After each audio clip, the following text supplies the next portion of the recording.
সাল্লাল্লাহু আলাইহি সাল্লামের কর্মসূচি বাণী, যা বলেছেন তাই করেছেন, যা করেছেন তাই বলেছেন। একবার জোরে আল্লাহু আকবার বলা যাবে? নারা মানে উঁচু, তাকবীর মানে ধ্বনি। দেখি ইমানি হালতে আজ দিনাজপুরের মাটিতে প্রথম এবছর একবার জোরে আল্লাহু আকবার বলি, নারায়ে তাকবীর। আমাদের 24 পরগনায় দুটো মেয়ে ঝগড়া করে, এর থেকে জোরে আওয়াজ হয়? হ্যাঁ ভাই, হ্যাঁ একবার জোরে আওয়াজ হয় না? আরে বাহাদুর হো তো ফিকির क्यों करते हो? হিম্মতের সাথে বলুন নারায়ে তাকবীর। আলহামদুলিল্লাহ আলহামদুলিল্লাহ নাহমাদুহু ওয়া নুসাল্লি আলা রাসূলিহিল কারীম, আম্মা বাদ। ইজা মাতাল ইনসান ইনকাতা আনহু আমালুহু ইল্লা মিন সালাসাতিন ইল্লা মিন সাদাকাতিন জারিয়াতিন আও ইলমিন ইনতাফাহু বিহি আও ওয়ালাদিন সালিহিন ইয়াদউ লাহু আও কামা ক্বালা আলাইহিস সালাতু ওয়াস সালাম। সদ্দহ মুহতারাম ফজিলাতুশ শাইখ, এই জলসার যোগ্যতম সভাপতি ও সহসভাপতি দামাদুহু বরকতুল আলিয়া, উপস্থিত মঞ্চে বিজ্ঞাপিত প্রস্তাবিত ওলামায়ে দ্বীন, সম্মুখে আবেগ ভরা শ্রোতা মণ্ডলী, এই মাদ্রাসার মহতামেম আজিজ, এই মাদ্রাসার সুনামধন্য সেক্রেটারি ক্যাশিয়ার, এই মাদ্রাসার হিতাকাঙ্ক্ষী ম্যানেজিং কমিটি, জেনারেল কমিটি, দূর থেকে ছুটে আসা মোমেন মুত্তাকিন ইসলাম দরদি ভাইরা, সালাম দেওয়া হলো সুন্নত, জব দেওয়া হলো ওয়াজিব। তাই আপনাদের কাছে আমি দোয়া নেবের জন্য সালাম দিচ্ছি, আসসালামু আলাইকুম ওয়া রাহমাতুল্লাহি ওয়া বারাকাতুহু। আপনারা মন্দিরও দেখেছেন, মসজিদও দেখেছেন। মন্দিরের কপালে একটা দোয়া লেখা আছে, নাম হলো অং, আর মসজিদের কপালে লেখা আছে আল্লাহুম্মা ইফতাহ লি আবওয়াবা রাহমাতিক। আয় আল্লাহ, আমার জন্য রহমতের দ্বার খুলে দিন। কিন্তু মন্দিরের কপালে যেটা লেখা সেটা খুব দামি।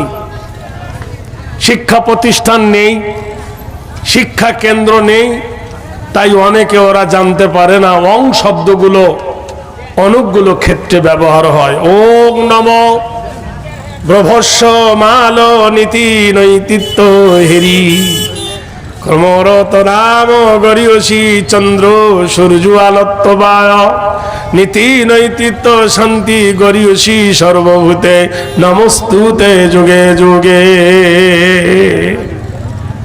ও আকাশের মালিক, ও জমিনের মালিক, তুমি চিরন্তর অব্যয় অক্ষয়।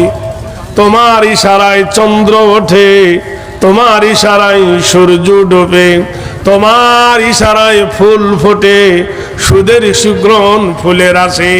তুমি দিন এবং দুনিয়ার মালিক। তোমার সৃষ্টি যদি এত সুন্দর হয়, না জানি তুমি কত সুন্দর। আলহামদুলিল্লাহ বলবেন না? আল্লাহর সৃষ্টি যদি এত সুন্দর হয়, তাহলে আল্লাহ কত সুন্দর। ওম শান্তি সুদা হেরি কল্যাণ নমস্ত হেরি সর্বদা গরিয়সী হেরি নমস্তাববায় নিবি নৈতিত্য কল্যাণ শুভ শান্তি বায়। তুমি নিজে খাও না অপরকে খাও, নিজে ঘুমাও না অপরকে ঘুম পড়াও। আল্লাহ ঘুমায়? আল্লাহ খায়?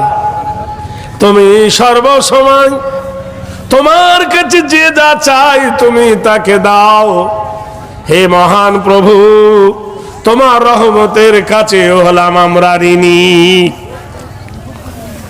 কল্যাণ করো চরিত্র দায় হেরি নব শান্তি যুগে বাক্যায়ে নম। কার চরিত্র ধরলে তোমাকে পাবো, তাই মক্কা শহরের মাটিতে একজন মহামানব পাঠালেন, সত্যম কল্যাম কর বসুমতী লা ইলাহা ইল্লা হরফ কৃপাকরং মুহাম্মাদং পরম পরম পাদম সত্যম মুহাম্মাদুন সুন্দরম। যাতে পথ না ভুলি, মহান আদর্শবান চরিত্রবানকে দিয়ে এমন একজন মহামানবকে পাঠালেন, যিনি খুব লম্বাও ছিলেন না, খুব বেঠেও ছিলেন না, খুব মোটাও ছিলেন না, খুব মিহিও ছিলেন না। বিদায় হজের সময় 1,40,000 সাহাবাদের মধ্যে যখন নবী দাঁড়ালেন আরফার ময়দানে, সবাই তাকিয়ে দেখলেন আল্লাহর নবীর মাথা সবার থেকে উঁচু, সারে উঁচু সে উঁচা সমঝে ও শমশির সরওয়াসু সে আচ্ছা সারে আসু সে আচ্ছা হামারা নবী। লক্ষ মানুষের সামনে দাঁড়ালে আমার নবীর মাথা উঁচু থাকত। সেই মহান আদর্শবান নবী আমাদেরকে দিয়েছেন। বেশি দূর আপনাদের কাছে যাব না, বেশি ভূমিকা বলতে গেলে সময় চলে যাবে। হেডলাইনের পথে চলবো ইনশাআল্লাহ। কারণ বিশ্বনবী সাল্লাল্লাহু আলাইহি সাল্লাম মক্কার মাঝে প্রথম ডাক দিলেন, 1 নম্বর ডাক, ইন্নাহু মান ইশরিকু বিল্লাহি ফাকাদ হারামাল্লাহু আলাইহিল জান্নাহ। তোমরা আল্লাহর সঙ্গে কারোর শরীক করিও না, আর আল্লাহর সঙ্গে শিরক করলে তোমরা জুলুম করবে, আর তোমরা জুলুম করলে আল্লাহ তোমাদের জন্য জান্নাত হারাম করে দেবে। নাম্বার 2, তোমরা আল খামরু মদ খেও না। ইন্না হারামাল্লাহু আলাইহিম রিবা, তোমরা সুদ খেও না। লা তাকরাবুজ জিনা, ব্যভিচারী করিও না, গীবত করিও না। যারা সুদখোর, মদখোর, জিনাখোর নবুর শত্রু হয়ে গেল। উমাইয়া, আবু জাহেল, উতবা, সাইবা, আবু লাহাব, আবা বিন খালফ, ওলীদ বিন মুগিরা মিটিং ডেকে বলল, বলে মুহাম্মদ রাসূলুল্লাহর আইন যদি চালু হয়ে যায় তাহলে কি হবে? আমাদের শাস্তি নেমে আসবে। সবাই মিলে নবীর আইনকে বন্ধ কর, একে মেরে ফেল। পরিকল্পনা হলো আজ রাতের মধ্যে আল্লাহর নবীকে নিষ্ঠুরভাবে হত্যা করবে। 65 জন যুবক রাসূলুল্লাহর বাড়ির পাশে পাহারারত, এডাল মডান উলঙ্গ তরবারি নিয়ে পাহারায় রত নবী বার হবে। এক কোপে মুন্ডুকে নবীর শিরচ্ছেদ করে দেওয়া হবে। গভীর রাত হয়ে গেছে। আমার আল্লাহ কি বলে শুনুন, ওয়াজআলনাল লাইলা লিবাসা ওয়া নাওমাকুম সুবাতা। আমি রাত তৈরি করেছি অন্ধকারের সাথে, মানুষের চোখে নিদ্রা দিয়েছি আরামের জন্য। ওয়া কামারাম মুনিরা, আর স্নিগ্ধ আলো আমি আকাশে জেলে দিয়েছি। গভীর রাতে নবী আমার ঘুমিয়ে, মহান আল্লাহ ডাক দিয়ে বলেন, ইন্না বাতুশা রাব্বিকা লাশাদীদ ইন্নাহু হুয়া ইবদি ওয়া ইউঈদ ওয়া হুয়াল গফুরুল ওয়াদুদ যুল আরশিল মাজিদ ফাআলুল লিমা ইউরিদ। নিশিরাতে মহান আল্লাহ ডাক দিয়ে বলল, জিবরিল রে, আমি বাদশার বাদশাহ, আমি ধীরাজের ধীরাজ, আমি সুলতানের সুলতান। আমি আল্লাহ যা পরিকল্পনা করি, ফাআলুল লিমা ইউরিদ, তাহা কেউ পরিকল্পনা বাতিল করতে পারে না। আমি যাকে ইচ্ছা বাদশাহী দিতে পারি, যাকে ইচ্ছা ফকির করতে পারি। ফাইন্না মাআল উসরি ইসরান ইন্না মাআল উসরি ইসরা। যখন তোমার সুখ আসবে, দুঃখ লুকিয়ে রয়েছে। যখন তোমার দুঃখ সুখ আসবে, সুখ লুকিয়ে রেখেছেন। কিন্তু আমি আল্লাহ ফায়াগফিরু লিমান ইয়াশা ওয়া ইউআযযিবু মান ইয়াশা, আমি আল্লাহ যাকে শান্তি দিই অশান্তি কেউ করতে পারে না, আর আমি আল্লাহ যাকে আযাব দিই তাকে শান্তি কেউ এনে দিতে পারে না। পারে? জোরে বলুন। অল পৃথিবীর বাদশা ছিল নমরুদ, একটা মশার কাপড় সহ্য করতে পারেনি। 400 বছর ধরে পৃথিবীর সব ডাক্তার চিকিৎসা করে কিছু করতে পারেছিল? জোরে বলুন। আল্লাহর মার দুনিয়ার বার। গভীর রাত্রে জিবরিল এসে ডাক দেন, ওঠো ইয়া রাসূলুল্লাহ, চতুর্দিকে আপনার প্রহরী আছে গো নবী, মহান আল্লাহর হুকুম হয়ে গেছেন স্বর্গদপি মা গরিয়সী জন্মভূমি জানিবেচ্ছ। হে নবী, প্রিয় জন্মভূমি ছেড়ে হিজরত করেন। আল্লাহর নবী নিশিরাতে উঠে দেখেন বাড়ির চতুর্দিকে যুবকরা পাহারায় রত, উলঙ্গ তরবারি নিয়ে আমার উপরে তারা অস্ত্র হানবে। বিশ্ব নবী তাজেদারে মদিনা জনাবে রাসূলুল্লাহ এক মুঠো বালি নিলেন, কাকর মিশ্রিত বালি নিয়ে কোরআনের মুকাদ্দাস আয়াত পড়লেন। 12টা মর্তবা নাম যার উপর আছে, আল্লাহু লা ইলাহা। প্রত্যেক ফজরের নামাজের পর আমরা পড়ি না সবাই? এ ভাই পড়ি কিনা?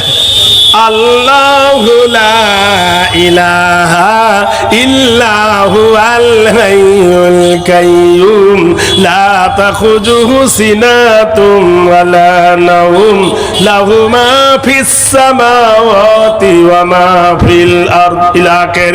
এই বলে বালুর উপরে নবীজি ফুঁক দিয়ে দিলেন, বালুটা উড়ে গেল, বাতাসে উড়ে গেল। যাহারা প্রহরী ছিল ওদের গায়ে পড়ল, ওরা সব ঘুমিয়ে গেল না, আল্লাহ ঘুম পাড়িয়ে দিল। মহান আল্লাহ নবীকে জিজ্ঞেস করছে, ওয়ামা রামাইতা, এ যে রামাইতা ওয়ালাকিন্নাল্লাহ রামা। বলো হে মুহাম্মদ সাল্লাল্লাহু আলাইহি ওয়াসাল্লাম, দয়ার নবী গো, রাতের বেলায় যখন বাড়ি থেকে আপনি বার হন কি পরিকল্পনা করেছেন? আল্লাহর নবী বলেন, ওগো আল্লাহ, এক মুঠো বালি নিয়া তোমার পবিত্র নাম নিয়া ফুৎকার দিয়ে উড়িয়ে দিয়েছি, কাফেরদের গায়ে লাগলো আর সব তারা ঘুমিয়ে গেল।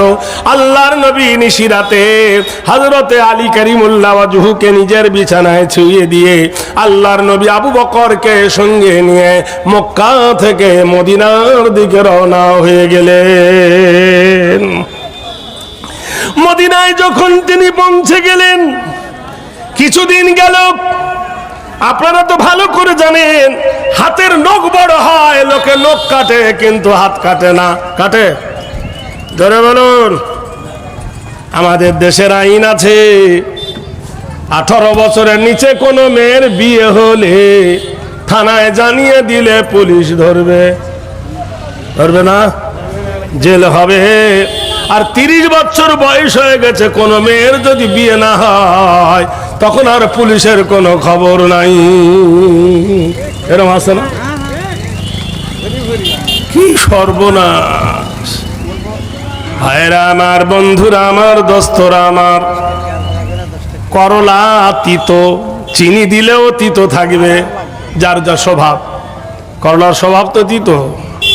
সোনার বন্ধুরে, প্রাণের ভাইয়েরা রে, মক্কায় আবু জাহেল উমাইয়া বিন খালফ বলল, হারে মক্কা থেকে তো তাড়িয়ে দিলাম, মদিনায় গিয়ে কেমন আছে খবর নিয়ে দেখো। বিশ্বনবী সাল্লাল্লাহু আলাইহি ওয়াসাল্লাম মদিনায় সুখে থাকতে লাগলেন। এমন সময় মদিনা থেকে 200 কিলোমিটার দূর জায়গাটার নাম হলো বাহরাইন। বাহরাইনের একজন বাদশা নাম হলো ইবনে সরওয়ার জুলুম শুরু করে দিল। রাতের বেলা একটা মেয়েকে ধরে আনে, মেয়েটার ইজ্জত লোটে, রাতের বেলায় তার সঙ্গে প্রেম খেলা খেলে, সকাল বেলায় মেয়েটাকে নিষ্ঠুর ভাবে হত্যা করে। মক্কাবাসীরা কোনো উপায় না দেখে নবীর চাচা আব্বাসের কাছে গিয়ে বলল, আব্বাস, ঠেলায় না পড়লে বিড়াল গাছে ওঠে না, ঠিক না? সবাই বলছে হ্যাঁ রে, বিনা দোষে বিনা কারণে নবীকে মেরে তাড়িয়ে দিলাম, এই প্রতিবাদী মাঝ আর কেহ নাই, ইনকিলাবের নেতা আর কেহ নাই, একমাত্র নবী মুহাম্মদ রাসূলুল্লাহ সাল্লাল্লাহু আলাইহি সাল্লাম। সবাই মিলে নবীর কাছে চিঠি লেখ, নবীর চাচা আব্বাসের হাত দিয়ে নবীর কাছে চিঠি লিখলেন, ও আরবের হেলাল আল দুলাল, ও মদিনার দুলাল, শুনে নাও, আমরা ভুল করেছি, অন্যায় করেছি, আমরা জানি আমরা যতই ভুল করি তোমার ক্ষমার সীমা নাই। হে মোহাম্মদ আরবি, বাহরাইনের বাদশাহ, আজ কারোর বোন, আজ কারোর কন্যা, আজ কারোর মেয়ে, কারোর ভাই, এইভাবে মেয়েগুলো তুলে নিয়ে ইজ্জত লুটতেছে, এর প্রতিকার করার মতো আমাদের মুখ নাই, আপনি একমাত্র প্রতিবাদী বাদশাহ, হে রাসূল কিছু এর প্রতিবাদ করুন। চিঠি পড়লেন হযরত আলী কারিমুল্লাহ ওয়াজহু, নবীর দুই চোখ দিয়ে ঝরঝর করে পানি ঝরে এলো। বুখারী শরীফের 2য় খণ্ডের হাদিস। আল্লাহর নবী মসজিদে নববীতে মিটিং ডাকলেন, ও সাহাবারা, ওই বাহরাইনের বাদশা ইবনে সরওয়ারের বিরুদ্ধে কারাই কারা লড়াবে, দাঁড়াও। একজন বললেন, ওগো আল্লাহর নবী, বাদশার বিরুদ্ধে লড়াই করতে গেলে প্রাণ চলে যাবে, আমরা পাবো কি?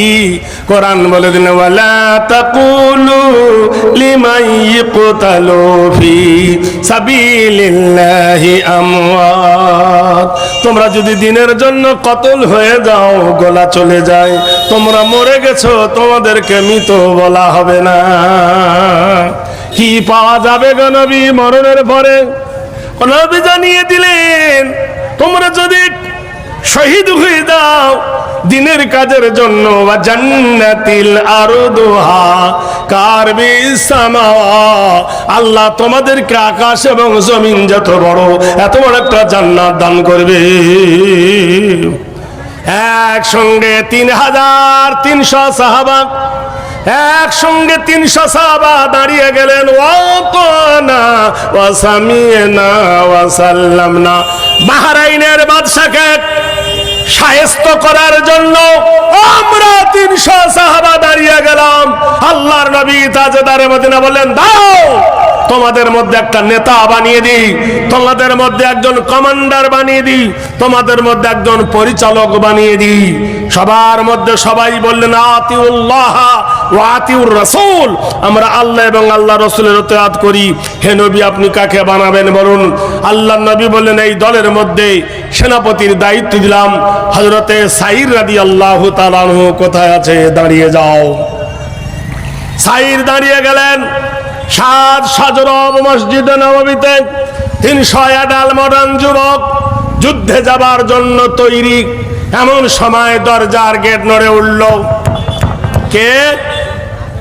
একজন ডাক দিয়ে বলি, ইয়া বুনাইয়া, হে আমার কলেজের টুকরা বেটারে, হে আমার নয়নের তারা বেটারে। আল্লাহর নবী ডাক দিয়ে বললেন, সাহাবী রে, কেমন সৌভাগ্যবান যে তার মা এত আদর করে ডাকে। সাহাবী বলেন, ইয়া রাসূলুল্লাহ, ইনি আমার আম্মা, আমি যুদ্ধে যাব তাই মা খবর পেয়েছে।